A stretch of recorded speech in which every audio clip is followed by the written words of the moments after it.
برادران ملت اسلامی، السلام علیکم ورحمۃ اللہ وبرکاتہ۔ الحمد للہ وکفا وسلام علی حبیبہ المصطفى، اما بعد فاعوذ باللہ من الشیطان الرجیم، بسم اللہ الرحمن الرحیم۔ لن ینال اللہ لحومها ولا دماؤها ولكن يناله التقوى منكم، صدق اللہ مولانا العظیم۔ بارگاہ رسالت معاب صلی اللہ علیہ وسلم میں درود پاک کا ہدیہ پیش کریں۔ اللہم صل علی سیدنا و مولانا محمد معدن الجود والکرم وآلہ واصحابہ الکرام وابنہ الکریم وبارک وسلم صلاة دائمة سرمدا ابدا۔ مسلمانوں کے لیے اللہ عز و جل کی طرف سے دو عیدیں دی گئی ہیں، ایک رمضان المبارکہ کے روزے مکمل ہونے کے بعد اور دوسرے ذی الحجہ کی 10ویں کو، عشرہ ذی الحجہ جس کو ہم عید الاضحیٰ کہتے ہیں اور اردو میں بقرہ عید، عید قربان کے نام سے جانتے ہیں۔ یہ دو عیدیں اللہ تبارک و تعالیٰ کی طرف سے مسلمانوں کو دی گئی ہیں۔ ان عیدوں کے دنوں میں روزہ رکھنا بھی جائز نہیں ہے، خوشیوں کے دن۔ اور یہ جو ایام چل رہے ہیں پہلی ذی الحجہ سے لے کر 10ویں ذی الحجہ تک، اس کا ذکر تو اللہ تعالیٰ نے قرآن میں یوں فرمایا، والفجر ولیال عشر، فجر کی قسم اور 10 راتوں کی قسم۔ اور وہ 10 راتیں کون سی ہیں؟ پہلی ذی الحجہ سے لے کر 10ویں ذی الحجہ تک کی رات، یہ 10 راتیں اتنی عظمت والی ہیں کہ اللہ خود ان کی قسم فرما رہا ہے، اللہ ان کی قسم یاد فرما رہا ہے۔ اور ان ایام میں جو اعمال کیے جاتے ہیں اللہ کی بارگاہ میں مقبول ہوتے ہیں۔ یہ حرمت والے مہینوں میں سے ایک مہینہ ہے۔ زمانے جاہلیت میں بھی ان مہینوں میں جنگ و جدال نہیں کیا جاتا تھا۔ کوئی بھی جنگ چل بھی رہی ہو تو یہ مہینے آتے تو جنگ روک دی جاتی تھی، کیونکہ یہ حرمت والے مہینے ہیں۔ تو ذی الحجہ کے مہینے میں ہم اور آپ ابھی اپنی زندگی کی سانسیں لے رہے ہیں، لیکن قربانی کے متعلق جیسے کہ لوگوں کے دل و دماغ میں ایک کانسیپٹ اور پھر پھیلایا ہوا ایک کانسیپٹ اور اسلامی کانسیپٹ، تینوں میں کیا چیزوں کا فرق ہے؟ اسلام کون سی قربانی چاہتا ہے؟ لوگوں نے کیا پروپیگنڈا پھیلایا ہے؟ اور عوام کے ذہن میں کیا بیٹھا ہوا ہے؟ تینوں کو ہم تھوڑا سرسری نظر سے دیکھتے ہیں۔ سب سے پہلی چیز تو یہ ہے، اسلام جس قربانی کی بات کر رہا ہے، قرآن میں اللہ فرماتا ہے لن ینال اللہ لحومها ولا دماؤها، نہ تمہارا گوشت نہ تمہارا بہایا ہوا خون اللہ تک پہنچتا ہے، وَلَكِنْ يَنَالُهُ التَّقْوَى مِنْكُمْ، بلکہ اس کے پیچھے جو تمہارا تقوی ہے وہ اللہ تک پہنچتا ہے۔ تمہاری نیت دیکھی جا رہی ہے، تمہارا اخلاص دیکھا جا رہا ہے۔ اسی لیے کہا گیا کوئی گوشت کھانے کی نیت سے قربانی کرتا ہے تو اس کی قربانی ہوگی ہی نہیں۔ گوشت کی نیت سے اگر کسی نے قربانی کیا اس کی قربانی ہی نہیں، یا پھر اگر ذبح کرنے کے بعد بیچنے کی نیت کیا گوشت میں سے کچھ حصہ، وہ تجارت کی نیت کیا ہوا ہے، تب بھی اس کی قربانی نہیں ہے۔ قربانی صرف وہ ہے جو خالص اللہ کی رضا کے لیے کرے، جو اللہ تعالیٰ نے حکم فرمایا مجھے اور اللہ کریم کے حکم پر عمل پیرا ہوتے ہوئے میں قربانی کر رہا ہوں، اس نیت کے ساتھ جس نے قربانی کیا اس کی قربانی قبول ہے۔ یہ اسلام چاہتا ہے آپ کی قربانی۔ اور لوگوں کے دل و دماغ میں جو اکثر بیٹھا ہوا ہے وہ یہ ہے کہ موسم آ رہا ہے، سب کر رہے ہیں تو ہم کو بھی کرنا چاہیے۔ اور کچھ لوگ فیشن کے طور پر، کچھ لوگ بچوں کی ضد پر قربانی کر گئے۔ یہ لوگوں کے ذہن و دماغ میں بیٹھا ہوا ہے۔ نہیں میرے عزیزو، جو مالک نصاب ہے اس پر قربانی واجب ہے، یہاں تک کہ اللہ کے نبی صلی اللہ علیہ وسلم نے ارشاد فرمایا، استطاعت ہونے کے بعد، مالک نصاب ہونے کے بعد جس نے قربانی نہیں کیا، حضور فرماتے ہیں وہ ہماری عیدگاہ کے قریب بھی نہ آئے۔ حضور اکرم صلی اللہ علیہ وسلم فرماتے ہیں ہماری عیدگاہ کے قریب نہ آئے. اس کے لیے دنیا میں یہ وعید ہے تو آخرت میں اس کا عذاب اور ہے. تیسری چیز جو پروپیگنڈا کیا پھیلا ہوا ہے قربانی کو لے کر، ایک بہت بڑا پروپیگنڈا ہے. اسلام کے خلاف کچھ بھی بات پھیلانے کے لیے لوگوں کو صرف ایک چھوٹی سی سوئی چاہیے کہ ان کا ایک پھیلایا ہوا یہ پروپیگنڈا کہ لاکھوں ہزاروں اینیملز اس میں کاٹ دیے جاتے ہیں، ذبح کر دیے جاتے ہیں، خون بہایا جاتا ہے. اس کا حاصل کیا ہوتا ہے؟ جیوت چیزوں کو مار دیا جاتا ہے. میرے عزیزوں، لوگ یہ باتیں تو صرف اور صرف اسلام کے خلاف کرنے کے لیے پھیلاتے ہیں، جبکہ میں آپ کو بتاؤں دنیا کے تقریباً مذاہب میں قربانی کا کانسیپٹ موجود ہے. اکثر دینوں میں وہ الگ الگ انداز ہے.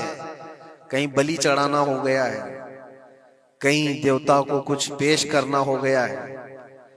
قربانی کا کئی جگہوں پر یہ کانسیپٹ موجود ہے، لیکن کوئی اپنے گریبان میں جھانکتا تھوڑی نہ، دوسرے کے گھر میں جھانکنے کی عادت زیادہ ہوتی. اسلام کی قربانی لوگوں کو نظر آتی ہے کہ مسلمان جتنا پریکٹیکل ہے اپنے دین پر، دنیا میں کوئی بھی اپنے دین پر اتنا پریکٹیکل نہیں ہے. کوئی بھی اپنے دین پر اس طرح پابندی سے عمل کرنے والا ملتا نہیں. جلن اسی بات کی تو ہے کہ کوئی پوسٹر نہیں لگاتے، کوئی اعلان نہیں کرتے، اور جمعہ میں پوری صفیں ان کی بھری نظر آتی.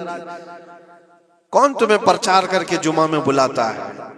وہ خالق کائنات کی طرف سے تمہارا جو لگاؤ ہے، وہ جو تمہیں کھینچ کر گھروں سے مسجدوں میں لاتا ہے. فتنوں کا دور ہے، اس کے باوجود جمعہ میں کوئی بھی مسجد ایسی نہیں ہوگی جو خالی پڑی ہوئی. مسلمان آج کے دور میں بھی اپنے دین پر عمل پیرا ہے، اور یہ تکلیف کا سبب بن جاتا ہے دوسروں کے لیے. اسی طرح قربانی کے ایام آتے ہیں تو کچھ ماڈرن خیالات والوں کو لا کر کے ہمارے درمیان پیش کیا جاتا ہے. وہ ایسی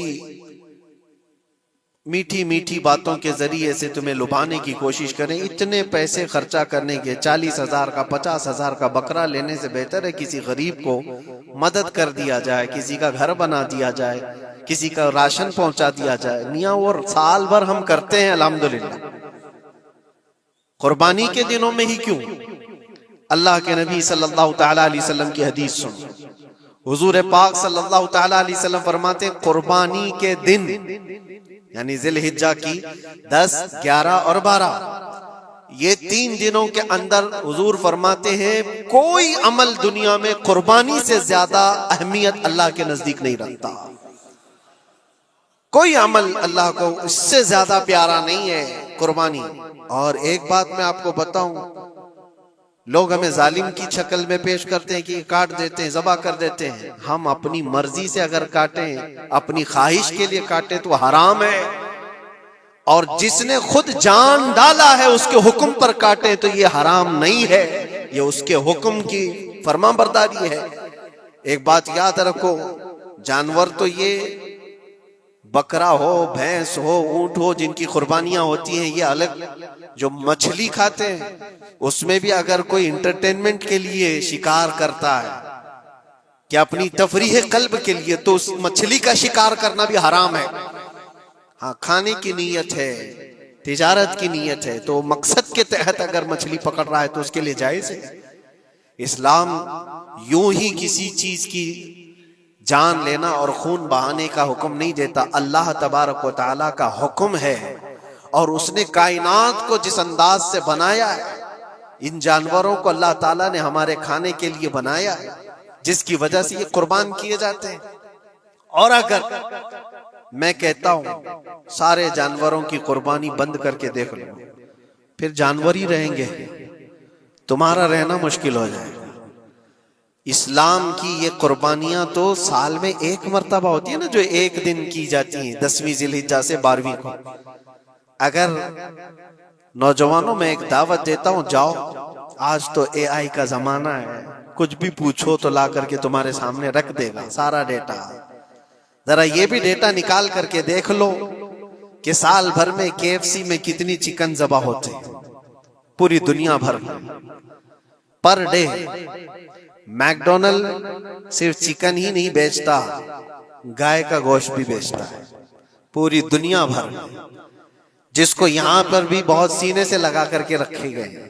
پوری دنیا بھر میں ان کا استقبال ہے، کیونکہ امریکن کمپنیاں ہیں، باپ دادا کی کمپنیاں ہیں، ان کو کوئی آنکھ نہیں دکھا سکتا. اور انٹرنیٹ کے ڈیٹا کے حساب سے پر ڈے 68,000 گائے تو میکڈونلڈ ذبح کرتا ہے. پر ڈے کی بات کر رہا ہوں، سال بھر کی نہیں. سال بھر ان کا ڈیٹا بہت زیادہ ہے، ملینز میں ہے، اور 1 بلین سے زیادہ چکن وہاں پر بھی قربان ہوتی ہیں جو فرائیڈ چکن کھاتے ہیں. یہ تو ایک کمپنی کی بات کر رہا ہوں، ایسی بہت ساری کمپنیاں ہیں. تو کبھی کسی نے یہ اعتراض کیا کہ یہ کمپنیاں اتنے جانوروں کو ذبح کرتی؟ نہیں، بقرعید کے دن سب کے سینگ نظر آتے ہیں، جانوروں کی محبت امڑ امڑ کر کے آتی ہے. سال بھر جو قربان ہو رہے ہیں، کبھی کسی نے آبجیکشن نہیں کیا کہ یہ سارے آؤٹ لیٹس بند کیوں نہیں کر دیے جاتے، یہ ساری دکانیں کیوں نہیں بند کر دی جاتی جو سال بھر ذبح کر رہے ہیں. ہاں، ہو سکتا ہے میکڈونلڈ یہاں نہیں ذبح کرتا گائے کو، کیونکہ یہاں پتہ ہے حالات صحیح نہیں ہیں، لیکن دوسری جگہ پر جا کر دیکھیں، سب جگہ پر بیف آسانی سے ان کے ہاں ملتا ہے. میں یہ باتیں صرف اور صرف یہ اس لیے کہہ رہا ہوں، پھیلایا ہوا پروپیگنڈا کیا ہے. جانوروں سے محبت یہ سکھائیں گے ہمیں. اللہ کے نبی صلی اللہ تعالی علیہ وسلم فرماتے ہیں، بنی اسرائیل کی ایک خاتون کو میں نے جہنم میں دیکھا. کس بنیاد پر؟ فرماتے ہیں وہ عبادت گزار تھی، زاہدہ تھی، پرہیزگار تھی، لیکن ایک بلی پالی ہوئی تھی، اور اس نے کبھی عبادت کرنی ہوتی تو 2 دن 3 دن تک اپنے کمرے میں گوشہ نشین ہو جاتی تھی اکیلی. اور اس نے اپنی بلی کو ایک جگہ پر گلے سے رسی لگا کر باندھ دی، اور 3 دن تک وہ اپنی عبادت میں رہی، مصروف رہی. اور 3 دن کے بعد اسے خیال آیا تو جا کر دیکھی بلی مر چکی تھی. حدیث پاک میں صحیح حدیث ہے، اللہ کے نبی صلی اللہ علیہ وسلم فرماتے ہیں صرف اس بنیاد پر اللہ تبارک و تعالیٰ وہ عبادت کرنے والی عورت کو جہنم میں بھیج دیا. جو میری مخلوق پر رحم نہیں کرتا وہ رحم کے قابل نہیں ہے. یہ سکھائیں گے ہمیں جانوروں پر رحم کرنا. ہم جس جانور کو ذبح کرتے ہیں وہ اللہ کے حکم سے کرتے ہیں، اس کے علاوہ کسی بھی جانور کو ظلم کرنا، اللہ کے نبی صلی اللہ تعالیٰ علیہ وسلم کی حدیثوں میں سے یہ ہے کہ جانور پر ظلم کرنا ذمی پر ظلم کرنے سے بڑا ہے. اور ذمی کیا ہے؟ ذمی وہ جو مسلمانوں کے ملک میں امن کے ساتھ رہنے کے لیے ریکویسٹ کیا ہوا ہو اور اسلامی حکومت اسے امن دی ہوئی ہو. اور اللہ کے نبی صلی اللہ علیہ وسلم فرماتے ہیں مسلمان پر ظلم کرنے سے زیادہ بڑا ظلم ذمی پر ظلم کرنا ہے، اور اس سے بڑا ظلم جانور پر ظلم کرنا ہے. یہ میرے آقا کے فرمان ہے. نبی اکرم صلی اللہ علیہ وسلم نے فرمایا وہ رحمت للعالمین ہے.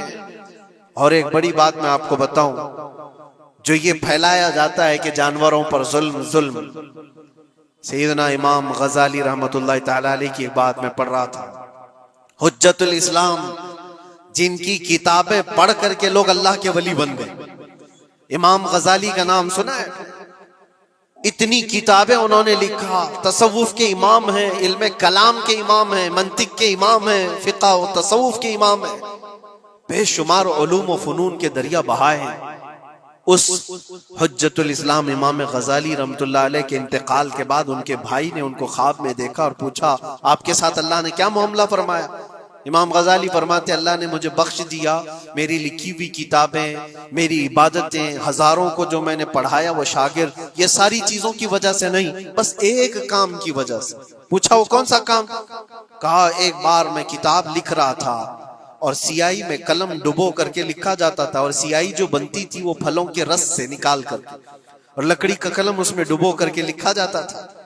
تو میں لکھ رہا تھا کہ ایک مکھی آ کر سیاہی پر بیٹھ گئی. میں اپنا قلم روک لیا کہ ہو سکتا ہے وہ پیاسی ہو، پی کر چلی جائے.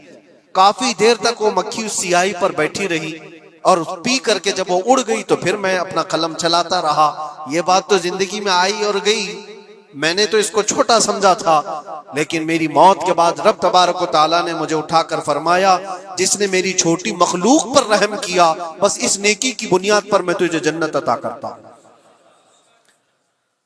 ایک جانور پر رحم کرنے کی بنیاد پر، ایک جانور پر رحم کرنے کی بنیاد پر، اور حدیث پاک میں، صحیح حدیث پاک میں یہ بھی ہے، ایک طوائف تھی جس نے مرتے ہوئے کتے کو بچایا تھا پانی پلا کر، اور اس بنیاد پر اس کی بخشش ہو گئی۔ طوائف تھی اور رحم کیا جانور پر تو اس کی بخشش ہو گئی۔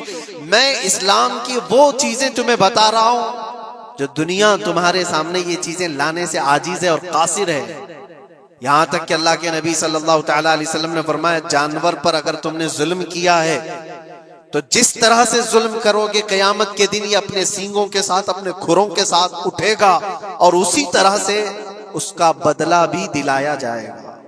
وہ تمہیں مارے گا قیامت کے دن اور بدلہ لے گا۔ یہ بھی حدیث پاک میں ہے۔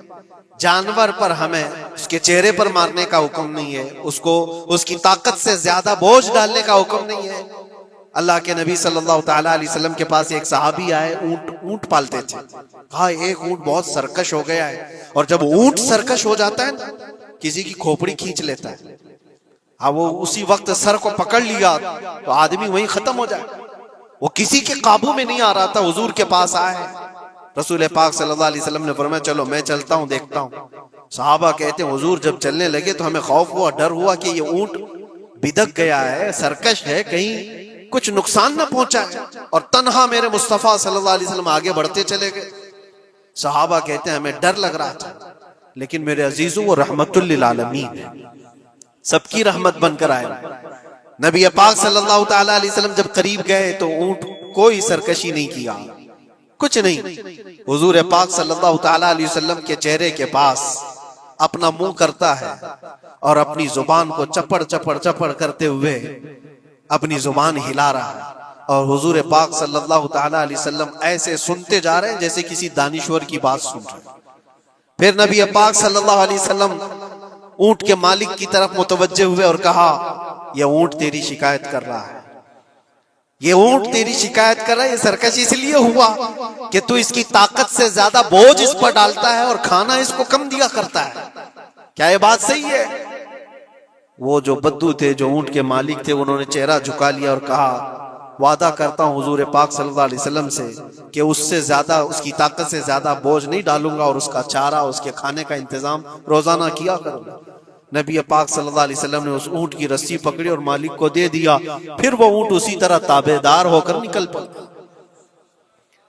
یہ اسلام میں میرے آقا صلی اللہ تعالیٰ علیہ وسلم کا عدل تو دیکھو، ان کی طاقت سے زیادہ کا بوجھ ڈالنے کا حکم نہیں ہے۔ اور دنیا یہ پروپیگنڈا پھیلائی ہوئی ہے کہ یہاں جانوروں کو کاٹا جاتا ہے، جو ذبح کرنے کا حکم ہے وہ اللہ کے حکم سے۔ میرے رب تبارک و تعالیٰ نے خود جان ڈالی، ہماری جان کا بھی وہی مالک ہے، جانوروں کے جان کا بھی وہی مالک ہے۔ اگر اللہ کا حکم نہ ہوتا تو ہمیں چونٹی مارنے کی بھی اجازت نہیں، اللہ کا حکم نہ ہوتا تو ہمیں کسی کو بھی قربانی کرنے کی اجازت نہیں ہوتی۔ یہ رب تبارک و تعالیٰ کا حکم ہے، تو ظاہر سی بات ہے ہم اللہ کے بندے ہیں۔ رب تبارک و تعالیٰ جانوروں کی قربانی کا حکم دیا، اس لیے ہر سال بقرعید میں مسلمان قربانی کرتے ہیں۔ اگر اللہ چاہے تو اپنے بیٹوں کی قربانی کا بھی حکم دے دے، اور دیا ہے رب تعالیٰ نے، اور وہ بھی کر کے دکھایا سیدنا ابراہیم علیہ السلام۔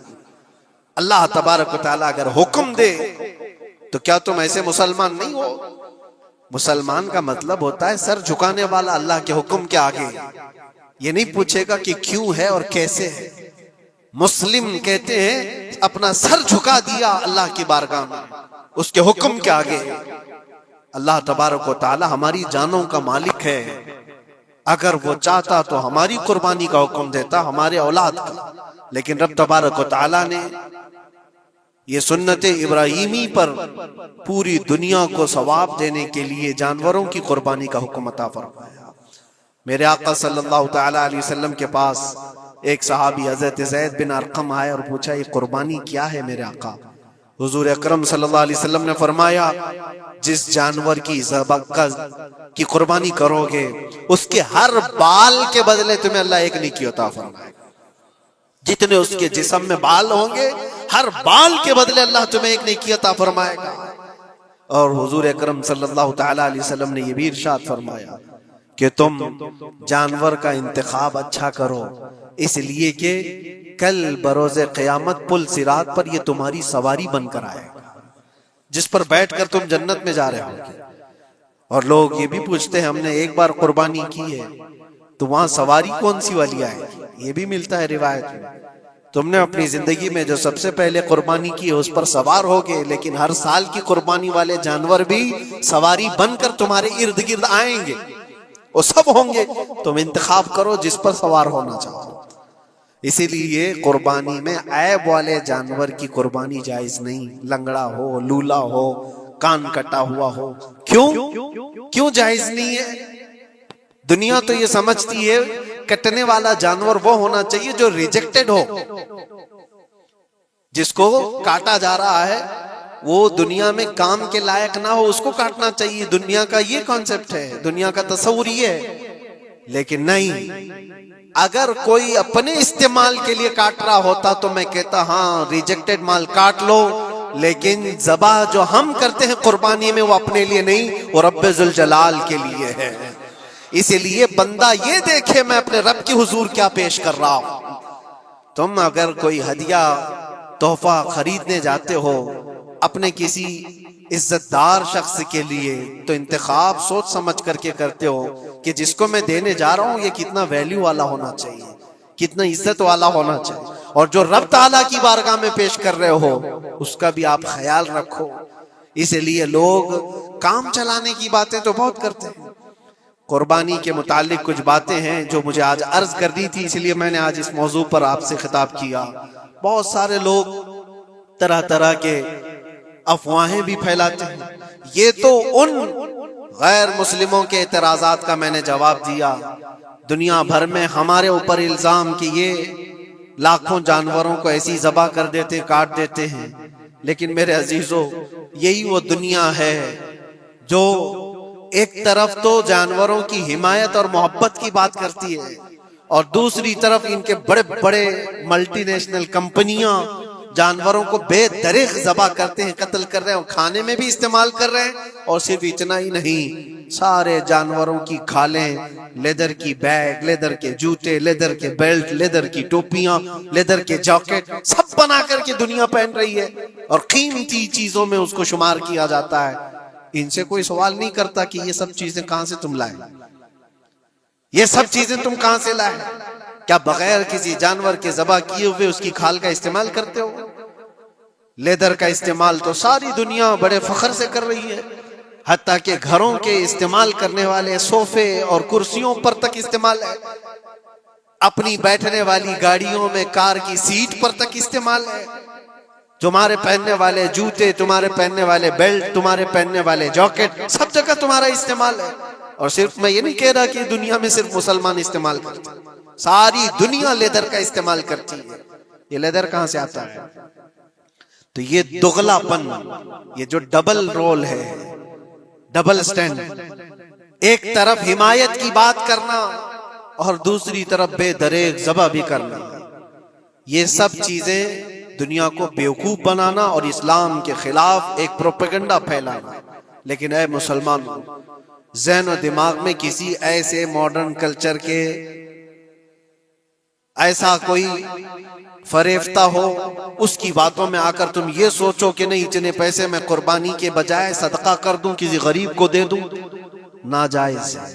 تمہارے اوپر سے قربانی کا وجوب ختم نہیں ہوگا، وہ اسی طرح سے باقی رہے گا اور گنہگار بھی رہو گے۔ اللہ کریم سے زیادہ تم رحم کرنے والے نہیں ہو، اللہ ارحم الراحمین ہے، اللہ ارحم الراحمین ہے۔ جب وہ حکم عطا فرما رہا ہے تو کیا تمہارے دل میں اس سے بھی زیادہ رحم ہے؟ تو قربانی کے دنوں میں صرف قربانی ہی ہوگی۔ اب کچھ جو چیزیں ایسی ہیں پھیلائی گئی، دیکھیں ایک بات میں آپ کو بتاؤں، اللہ کے نبی صلی اللہ تعالی علیہ وسلم رحمت للعالمین ہیں، سب کا ماننا عقیدہ ہے، وہ رحمت للعالمین رسول صلی اللہ علیہ وسلم نے خود اپنے ہاتھوں سے قربانی فرمائی، اور ایک دو نہیں، 100 اونٹ آئے تھے، جس میں سے 63 اونٹوں کو میرے آقا صلی اللہ علیہ وسلم نے نحر فرمایا، 63 اونٹوں کو خود حضور نے ذبح فرمایا، اور اس کے بعد حضرت علی مرتضیٰ شیر خدا رضی اللہ تعالیٰ عنہ کو دیا، باقی کے اونٹوں کو تم ذبح کرو۔ نبی پاک صلی اللہ تعالیٰ علیہ وسلم نے یہ جو 100 اونٹوں کو ذبح فرمایا تھا یہ اپنے حج کے موقع پر، اور اس کے علاوہ ایک حدیث پاک میں یہ بھی ہے، حضور اکرم صلی اللہ علیہ وسلم نے جو 2 چت کبرے بکرے ذبح کیے تھے۔ چت کبرے کس کو کہتے ہیں؟ 2 کلر والے، بلیک اینڈ وائٹ جو ہوتے ہیں، ابلق ان کو کہتے ہیں عربی میں۔ 2 مینڈے ذبح فرمائے، ایک نبی پاک صلی اللہ تعالی علیہ وسلم نے اپنی جانب سے قربان فرمایا، اور دوسرا پوری امت کی طرف سے قربان فرمایا۔ یہ رسول پاک صلی اللہ تعالی علیہ وسلم کے، اسی لیے تو میں عرض کرتا ہوں میرے عزیزو، ہمارے امام نے سچ کہا، جو نہ بھولا ہم غریبوں کو رضا، یاد اس کی اپنی عادت کیجئے۔ قربانی سال میں 1 مرتبہ ہو رہی ہے، رسول پاک صلی اللہ تعالی علیہ وسلم قربان کر دیتے اپنے نام سے، وہ تو کیا ہی، لیکن قیامت تک آنے والی اپنی امت کی طرف سے بھی خود اپنے ہاتھ سے قربانی فرمائے۔ آج امت یہ پوچھتی ہے میرے عزیزوں، قربانی کے لیے 1400 سال پہلے تمہارے رسول نے تمہاری جانب سے قربانی کی، اور اللہ نے جس کو استطاعت دی، جس کو طاقت دی، میں یہ چاہتا ہوں کہ تمہارے اوپر جو قربانی واجب ہے اپنی قربانی کرو، ساتھ میں ایک اور قربانی میرے مصطفیٰ کی طرف سے کرو، حضور اکرم صلی اللہ علیہ وسلم کی طرف، جبکہ ان کے احسان کا بدلہ پوری امت نہیں ادا کر سکتی، لیکن ہم ہدیہ تشکر کے طور پر اپنی طرف سے پیش کر سکتے ہیں۔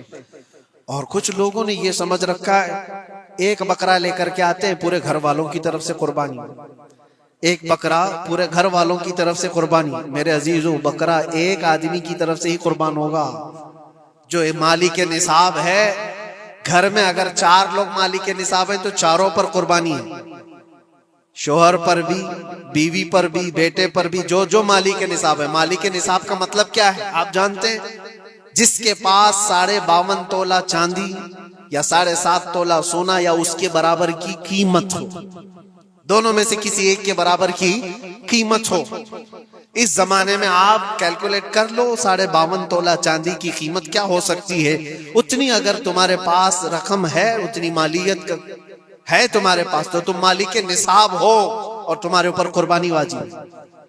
قربانی تمہارے اوپر واجب ہے، اور قربانی واجب ہونے کے لیے سال بھر پیسے ہونا ضروری نہیں، قربانی کے دنوں میں اگر وہ مالک نصاب ہوا تب بھی اس پر واجب ہے۔ زکوٰۃ کا حکم الگ ہے، قربانی کا حکم الگ ہے، اور پورے گھر کی طرف سے ایک بکرا قربان کیا تو کسی کا بھی نہیں ہوا۔ اگر 4 لوگ گھر میں رہتے تھے اور چاروں کی طرف سے ایک بکرا ذبح کیا اور چاروں کا نام لیا گیا ہے تو کسی کے نام سے قربانی نہیں ہوئی، کیونکہ پرٹیکولر ایک ہی کی طرف سے قربانی ہو سکتی ہے۔ ہاں، بڑے جانور میں 7 حصے ہو سکتے ہیں، وہ اونٹ ہوا یا بیل بھینس، یہ جو بڑے جانور ہیں ان جانوروں میں 7 حصے ہو سکتے ہیں، اور ان میں شریک ہونا جائز ہے۔ لیکن 7 لوگ جو شریک ہو رہے ہیں ان کے لیے بھی شرط ہے، کوئی ایک بندہ بھی اس میں غلط عقیدے والا بھی نہ ہو اور گوشت کی نیت سے شریک نہ ہوا ہو، بلکہ سب قربانی کی نیت سے آئے ہوں تو سب کی قربانی ہوگی۔ یہ خیال بھی رہے، ضروری ہے۔ اب حالات ایسے آ گئے کہ سب کے لیے ایک بکرا لینا اگر طاقت کے بھر نہیں ہے، استطاعت نہیں ہے، تو وہ بڑے جانور میں حصہ لے سکتے ہیں جہاں پر یہ قربانیاں ہو رہی ہیں، شریک ہو سکتے ہیں۔ کچھ لوگوں نے یہ پروپیگنڈا بھی پھیلایا ہے ہمارے درمیان میں سے کہ بڑے کی قربانیاں جو ہوتی ہیں اجتماعی قربانیاں، یہ جائز نہیں ہے، آدمی کو اپنی قربانی کے وقت سامنے ہونا ضروری ہے۔ ایسی باتیں پھیلائی گئی ہیں۔ میں آپ کو حدیث پاک سناتا ہوں۔ اللہ کے نبی صلی اللہ تعالی علیہ وسلم نے ارشاد فرمایا حضرت فاطمہ سے، کہا ہے فاطمہ اپنی قربانی کے وقت سامنے رہو، قربانی کے خون کا قطرہ زمین پر گرنے سے پہلے اللہ تعالیٰ تمہارے پچھلے سارے گناہ معاف فرمائے گا۔ حدیث پاک ہے، لیکن ساتھ میں دوسری حدیث یہ بھی ہے، نبی پاک صلی اللہ تعالی علیہ وسلم نے اپنی قربانی کا وکیل حضرت علی کو بنایا تھا، کہ اپنی نیابت دے دی کہ میری طرف سے تم قربانی کرو۔ اس طرح سے جو مسلمان استطاعت نہیں رکھتا خود کرنے کی، وہ اپنی جانب سے کسی دوسرے کو وکیل بنا سکتا ہے، شرعاً جائز ہے۔ کسی کو بھی وکالت دی جا سکتی، نیابت دی جا سکتی ہے، میرے طرف سے تم قربانی کرو۔ جیسے کہ گھر میں کوئی عورت مالک نصاب ہے، اگر یہ حکم ہوتا کہ عورت خود جا کر کے کرے تو کہاں سے کرتی؟ عورت کسی کو وکیل بنا سکتی ہے، اپنے شوہر کو کہہ دی یا کسی کو دے دیا پیسے کہ میری جانب سے تم قربانی کرو، یہ جائز ہے بالکل۔ جن لوگوں نے یہ پروپیگنڈا پھیلایا ہے ہمارے درمیان میں کہ قربانیاں نہیں ہوتی، وہ جاہل لوگ ہیں، پڑھے لکھے لوگ نہیں۔ شرعی مسائل کو جانے بغیر اس طرح کی باتیں عوام الناس میں، عوام المسلمین میں پھیلانا یہ گناہ ہے۔ ہاں اس بات کو یاد رکھیں، جو وکیل ہے قربانی کا اس کے اوپر ذمہ داری ہے کہ وہ جتنے لوگوں کی قربانی کر رہا ہے جانور شریعت کے مطابق کا لے، عیب دار جانور کی قربانی نہ کرے، لاغر ہو، کمزور ہو، سینگ ٹوٹا ہوا ہو، کان کٹا ہوا ہو، پیر کٹا ہوا ہو، دم کٹی ہوئی ہو، یا اتنا کمزور کہ چل نہیں سکتا، کھڑا نہیں ہو سکتا، ایسا عیب دار جانور نہ لے۔ یہ وکیل کی ذمہ داری ہے جو سب کی طرف سے قربانی کر رہا ہے۔ اور دوسری چیز، عیب کس کو کہتے ہیں؟ عیب کس کو؟ کان میں اگر سوراخ ہے تو وہ مکروہ ہے لیکن قربانی ہے اس کی۔ ہاں سینگ اگر بچپن اس کے پیدائشی نہیں آئے تھے تو جائز ہے اس کی قربانی، آئے تھے اور ٹوٹ گئے تو اس کی مقدار بتائی گئی ہے، 1/3 حصہ اگر ٹوٹا ہے تو اس وقت تک جائز ہے، اس سے زیادہ جڑ سے ٹوٹے ہوئے ہیں تو قربانی جائز نہیں۔ کوئی پیر پورا کٹا ہوا ہے، دم پوری کٹی ہوئی، یہ عیب میں آتا ہے، عیب دار جانور کی قربانی جائز نہیں۔ یہ وکیل کرے گا، نہیں کرے گا تو وہ گنہگار ہے، لیکن اس کا مطلب یہ نہیں ہوتا کہ اجتماعی قربانی جائز ہی نہیں، جائز ہی نہیں۔ ایسی باتیں کیوں پھیلائی جاتی ہیں؟ حدیث پاک میں ملتا ہے کہ نیابت اور دوسرے کو وکالت دینا جائز ہے۔ اب کچھ لوگ یہ بھی پھیلاتے ہیں کہ قربانی کے جو حصے لیے جاتے ہیں، گوشت دیا جائے تو اس کی قیمت الگ ہوتی ہے، گوشت نہ لو تو اس کی قیمت الگ ہوتی ہے، یہ سب پھیلی ہوئی چیزیں ہیں۔ اس کا ریزن بھی پتہ کرنا چاہیے، ایسی بغیر علم کے بات کرنے سے۔ 4000 5000 روپے کا ایک حصہ آتا ہے اگر شہر میں کوئی بڑا جانور ذبح کرے، کیونکہ مہنگا ملتا ہے بیل، اور باہر جب جا کر کے کوئی ذبح کر رہا ہے تو وہی ایک حصہ 1500 روپے میں 2000 میں ہو جاتا ہے۔ تو کچھ لوگوں کو یہ غلط فہمی پھیلائی جاتی ہے کہ یہ لوگ کرتے ہی نہیں ہیں اور ایسے پیسے وصولتے ہیں، ایسا نہیں۔ دور دراز کچھ علاقے ایسے ہیں، بنگال ہے، اڑیسہ ہے، اور بھی کئی علاقے بہار کے، جہاں پر بڑے جانور نہایت ہی سستے دام میں ملتے ہیں، بلکہ وہاں پر جانوروں کی قیمت صرف 5000 6000 اور 10000 کے نیچے ہوتی ہے، بڑے جانوروں کی جو ہم نے دیکھے ہیں۔ وہاں جا کر کچھ تنظیمیں قربانی کرتی ہیں، اگر وہ صحیح طریقے سے شریعت کے مطابق جانور لے کر کے کر رہے ہیں تو کوئی حرج نہیں، چاہے وہ 200 روپے حصے میں بھی کرتا ہو، کوئی حرج نہیں۔ قیمت میٹر نہیں کرتی، جانور میٹر کرتا ہے، قیمت چاہے جتنی بھی ہو رہی ہو۔ اس چیز کو آج وضاحت کرنا ضروری تھا، اس لیے میں نے آپ کے سامنے بیان کیا۔ غلط فہمیوں میں نہ پھیلے، غلط فہمیاں نہ پھیلائیں، خود بھی بچیں۔ ہاں افضل کیا ہے؟ افضل تو یہ ہے کہ اللہ نے تم پر واجب کیا، تم جاؤ اپنے ہاتھ سے کرو، تم جاؤ، کیونکہ حدیث پاک میں ملتا ہے کہ تم اپنے ہاتھ سے قربانی کرو اگر طاقت رکھتے ہو، اس کے خون کا قطرہ گرنے سے پہلے تمہارے پچھلے سارے گناہ اللہ معاف فرمائے۔ یہ افضل ہے۔ یہ ساری باتیں تھی جو عید قربان سے ریلیٹڈ تھیں۔ اللہ کریم ہم سب کو اس کی رضا کے لیے قربانی کرنے کی توفیق عطا فرمائے۔ لیکن ساتھ میں ایک بات یہ بھی یاد رکھیں، جب بندہ قربان کر رہا ہوتا ہے تو اس کے اندر یہ نیت بھی ہو، جیسے سیدنا ابراہیم علیہ الصلوۃ والتسلیم کو اللہ تعالیٰ نے کیا فرمایا تھا؟ 4 پرندے لو، ان کو ذبح کرو، ان کے سر اپنے پاس رکھو، ان کا قیمہ بنا کر 4 پہاڑوں پر رکھاؤ، اور پھر ان پرندوں کا نام لے کر کے بلاؤ، وہ زندہ ہو کر کے آ جائیں گے۔ کیونکہ ابراہیم علیہ السلام نے اللہ سے پوچھا تھا کہ اللہ تم مرنے کے بعد لوگوں کو زندہ کیسے کرتا ہے، میں دیکھنا چاہتا ہوں۔ تو رب تعالیٰ ان کو پریکٹیکل دکھانا چاہ رہا تھا کہ جاؤ ٹھیک ہے، ذبح کرو 4 پرندے اور ان کا قیمہ بنا دو، سر ان کے اپنے پاس رکھ لینا، اور ان کا قیمہ 4 پہاڑوں پر رکھ کر آؤ، اور پھر آ کر ان سروں کے پاس کھڑے ہو کر ان پرندوں کے نام لے کر بلاؤ، آ جائیں گے۔ ابراہیم علیہ السلام نے اسی کیا، 4 پرندے لیے تھے۔ کیا کیا لیے تھے آپ کو میں بتاؤں، ایک مرغا تھا، ایک کوا تھا، ایک کبوتر تھا اور ایک مور تھا۔ پرندوں کے نام یاد رکھ لیں، کوا ہے، مرغا ہے، کبوتر ہے اور مور ہے۔ چاروں کو ذبح کیا، ان کے سر اپنے پاس رکھے اور جسم کے سب قیمہ بنا دیا اور 4 جگہ پر مکس کر کے ان کو رکھا ہے۔ پھر آ کر یہاں کھڑے ہوئے اور پکارا ان پرندوں کا نام لے کر، اللہ کے حکم سے آ جاؤ۔ وہ قیمہ ہوا میں اڑا، جسم بنا اور ویسی بغیر سر کے اڑتا ہوا آیا اور اپنے اپنے سر سے جڑ کر کے وہ زندہ پرندہ ہو گیا۔ قرآن پاک میں یہ ہے موجود، 3 پارے میں رب تبارک و تعالیٰ نے فرمایا وَإِذْ قَالَ إِبْرَاهِيمُ رَبِّ أَرِنِي كَيْفَ تُحْيِي الْمَوْتَى قَالَ أَوَلَمْ تُؤْمِنْ قَالَ بَلَىٰ قَالَ وَلَٰكِنْ لِيَطْمَئِنَّ قَلْبِي قَالَ فَخُذْ 4 مِنَ الطَّيْرِ فَصُرْهُنَّ إِلَيْكَ ثُمَّ اجْعَلْ عَلَىٰ كُلِّ جَبَلٍ مِّنْهُنَّ جُزْءًا ثُمَّ ادْعُهُنَّ يَأْتِينَكَ سَعْيًا وَاعْلَمْ أَنَّ اللَّهَ عَزِيزٌ حَكِيمٌ۔ یہ اللہ تبارک تعالیٰ نے پورا قرآن میں فرمایا کہ ابراہیم علیہ السلام نے یہ جو کیا۔ اب سنیے، سبع سنابل شریف میں میر عبد الواحد بلگرامی رحمۃ اللہ علیہ لکھتے ہیں کہ 4 پرندوں کا جو انتخاب ہوا تھا نا، 4 پرندے جو چنے گئے تھے، کون سے تھے؟ کوا، مرغا، کبوتر، مور۔ اصل میں جو ہے ان کی ہر ایک کی ایک خاصیت ہے۔ کوا لالچی بہت ہوتا ہے، کوا لالچی بہت ہوتا ہے۔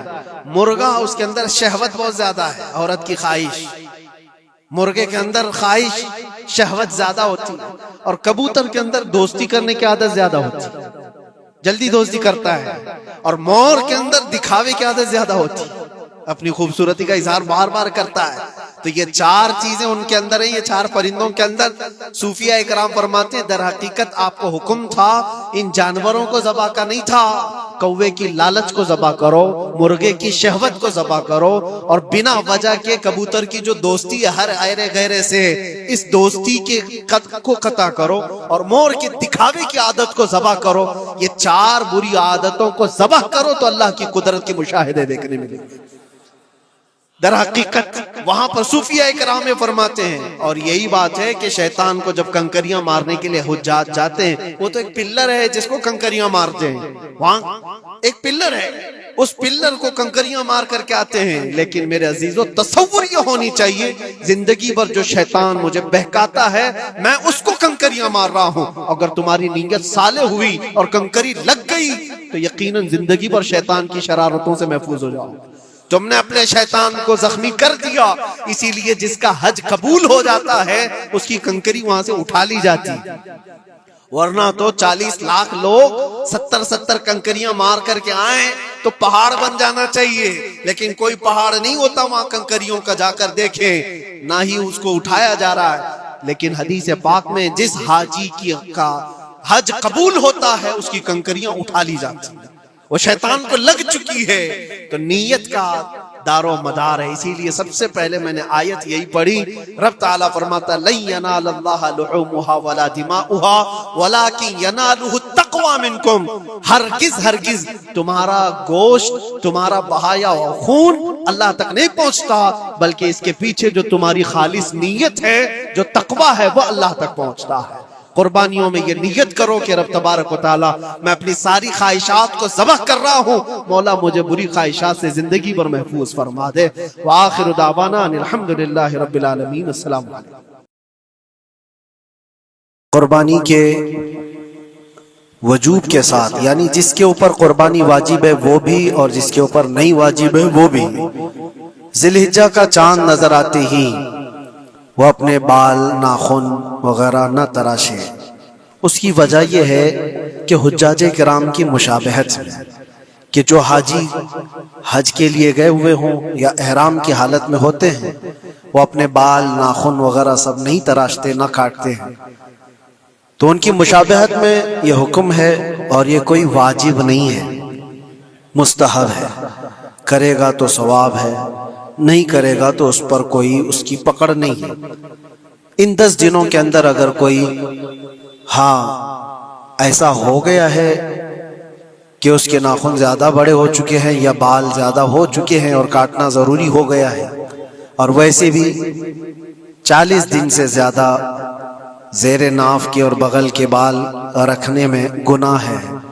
اگر وہ زیادہ دن ہو رہے ہیں ان 10 دنوں کے اندر تو پھر اس کو کاٹ لینا چاہیے۔ یہ 10 دنوں کا انتظار کرتے ہوئے مستحب کو پانے کی نیت میں گناہ کا ارتکاب نہ کریں۔ یہ مسئلے کی وضاحت۔ اور دوسری چیز اس لیے بھی ہے کہ اگر وہ ناخن اور بال کاٹے بغیر 10 دن تک انتظار کرتا رہا تو اچھوں کی مشابہت کرنے کا بھی ثواب ہوتا ہے۔ اور دوسری چیز یہ کہ قربانی کرنے کے بعد جو گوشت ہے، بہت سارے لوگوں کے ذہن و دماغ میں یہ بھی ہوتا ہے کہ اس کو خود کھا سکتا ہے کہ نہیں کھا سکتا ہے، اس کو کیا کرنا چاہیے۔ مستحب طریقہ یہ بتایا گیا ہے کہ اس میں 3 حصے کرے، اپنے لیے ایک حصہ رکھے، اپنے رشتہ داروں کے لیے، عزیز و اقارب کے لیے ایک حصہ، اور ایک حصہ غربا اور مساکین کو تقسیم کرنے کے لیے۔ لیکن یہ بھی مستحب ہے، اس میں واجب نہیں ہے۔ چاہے تو پورا حصہ کھا سکتا ہے اکیلا، چاہے تو پورا حصہ بانٹ بھی سکتا ہے، یہ بھی واجب نہیں ہے۔ اپنی قربانی کا گوشت چاہے تو پورا استعمال کر سکتا ہے، چاہے تو پورا بانٹ بھی سکتا ہے، چاہے تو تھوڑا رکھ کر تھوڑا بانٹ بھی سکتا ہے، سارے اس کے لیے جائز ہیں، وہ قربانی کا مالک ہے۔ یہ مسئلہ بھی آپ سمجھ کر کے چلیں۔ اسی وجہ سے کسی کو قربانی کا اپنے وکیل بنا دیا، کسی دوسری جگہ پر اس سے کہہ دیا کہ میری قربانی کرو اور گوشت بھی وہیں تقسیم کر دو، تو کوئی حرج نہیں، جائز ہے، قربانی آپ کی ادا ہو جائے گی۔ یہ مسئلے کی وضاحت بھی آپ کے لیے ضروری تھی۔ اور ایک چیز، کچھ لوگوں نے یہ بھی پھیلایا کہ قربانی کا گوشت جمع کر کے رکھنا 3 دن سے زیادہ یہ جائز نہیں ہوتا۔ پہلے نبی پاک صلی اللہ علیہ وسلم نے منع فرمایا تھا، لیکن حدیث پاک میں حضور نے فرمایا قربانی کرو، گوشت کھاؤ بھی اور گوشت جمع کر کے رکھنا چاہو تو رکھ بھی سکتے، اس میں کوئی حرج نہیں۔ قربانی کا گوشت چاہے تو وہ جمع کر کے رکھ بھی سکتا ہے۔ ہاں، قربانی کے جو دن ہیں وہ 3 ہی دن ہیں، بعض لوگوں نے 4 بھی لا کر کے ابھی پیش کیا ہے۔ کسی صاحب فکر نے یہ نیا مسئلہ پیش کیا ہے جماعت اہل حدیث کی طرف سے غالباً کہ 4تھے دن بھی قربانی ہو سکتی ہے، یعنی 10 ذی الحجہ، 11 کو، 12 کو اور پھر 13 کو بھی۔ اور اسی طرح سے بڑھتے ہوئے کوئی اور جماعت آئے گی وہ 15 کو بھی کر ڈالے گی۔ لیکن ایام نحر جو ہیں وہ 3 ہی دن کے، 10، 11 اور 12۔ 12ویں کا سورج غروب ہونے تک یہ ایام نحر کہلاتے ہیں اور انہی میں قربانی ہے۔ اور قربانی کے لیے جو جانور ہیں وہ سب آپ کے سامنے پھیلے ہوئے ہیں۔ علم حاصل کرنا بھی مسلمان پر فرض ہے، کچھ چیزیں آپ بھی حاصل کریں، کچھ چیزیں آپ بھی پڑھیں اور کسی نہ کسی طرح سے معلومات حاصل کریں، ورنہ تو ایسا ہی ہوگا کہ آپ جاہل رہیں گے اور لوگ آپ سے ساتھ کھیلتے رہیں گے۔ ہاں، ایک بات یہ بھی ہے، علم حاصل کرو لیکن صرف گوگل سے بھی نہیں۔ صرف گوگل سے حاصل کرنے والا تو پھر وہ مرغی کی بھی قربانی کرتا ہے، انڈے کی بھی کرتا ہے، صرف گوگل کے شاگرد جو ہوتے ہیں۔ اسی لیے معقر علماء اہل سنت سے تمہارا رابطہ بھی ہونا ضروری ہے۔ علم آپ انٹرنیٹ سے حاصل کرو، کراس ویریفیکیشن علماء کے پاس سے کر لو، میں نے یہ پڑھا ہے، یہ صحیح ہے یا نہیں، یہ حدیث میں ہے یا نہیں۔ انشاءاللہ العزیز آپ سیدھے راستے پر قائم رہیں گے، اللہ تعالیٰ اس کی برکت عطا فرمائے۔